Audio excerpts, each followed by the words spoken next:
Lindi oye! Natambua kiu yenu kubwa na ya Watanzania wote kwa ujumla ni kuona mradi wa gesi asilia kimiminika, yani LNG wa kule Likongo Mchinga. Sasa mradi huu ni mradi mkubwa sana.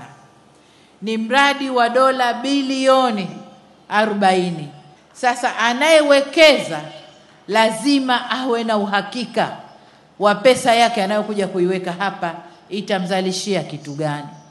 Lakini na sisi tunaoletewa mradi lazima tuwe na uhakika mradi huu tutapata nini kutokana na mradi huu na maliasili yetu inayokwenda kutumika.